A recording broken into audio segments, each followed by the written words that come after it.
I think we need a reality check about age differences and sexuality and how a lot of people on the internet have been talking about them. And I say this not only as someone who is online, but as a sexual health researcher and someone who has worked a bit in sexual violence prevention and response. Increasingly, people are framing any age gap that they themselves would not feel comfortable participating in as inherently exploitative or problematic. Additionally, people are kind of infantilizing young adults who, are of age and have agency and almost paranoidally projecting this narrative of grooming or exploitation like on a whole variety of situations, right? Like all the time. And you'll see this across gender or sexual orientation categories. The straw that kind of broke the camel's back for me was the other day when Robert Irwin posted this very sexy photo shoot, and some gays in their 30s, were saying he was sexy. And it resulted in people, mostly like younger gays, framing them as predatory or exploitative or PDF files. Someone was like, I'm 25 and 21 feels so young to me. So, like, how could you ever even like think that? And it's like, okay, everyone, like, Robert Irwin is an adult,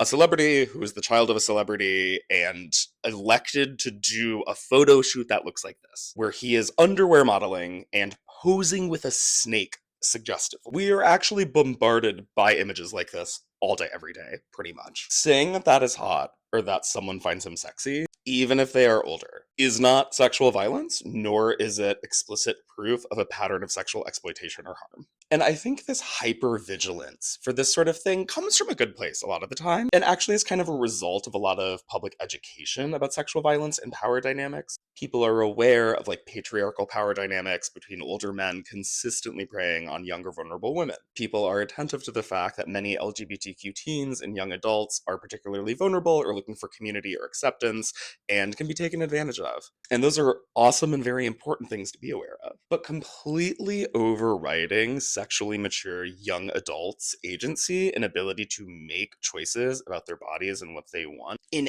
every scenario that might include someone where there's an age gap where like you personally don't like it or feel comfortable with it. Like that's not helpful or productive and can be really counterproductive because it can kind of dilute these concepts and their maybe social utility in talking about certain types of harms. And they can help fuel the flames of moral sex panics that are kind of part and parcel to fascistic control of people's bodies and sexualities, such as abortion or being LGBTQ. And so it's like, are sexually active young adults taken advantage of or harmed by people who are older than them every day?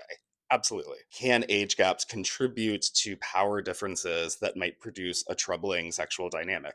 Absolutely. But this does not mean that every time there's an age difference involving a younger adult, that it is a situation of grooming or exploitation or harm, or that the consenting younger adult like is actually being traumatized and isn't aware of it because they're so bewitched by their own exploitation, or that the older person is a predator or trying to only take advantage of people with less power than them. So again, I think it's great that people are taking such nuanced consideration of media or situations that they're presented with, but I think that also needs to be accompanied by careful discernment.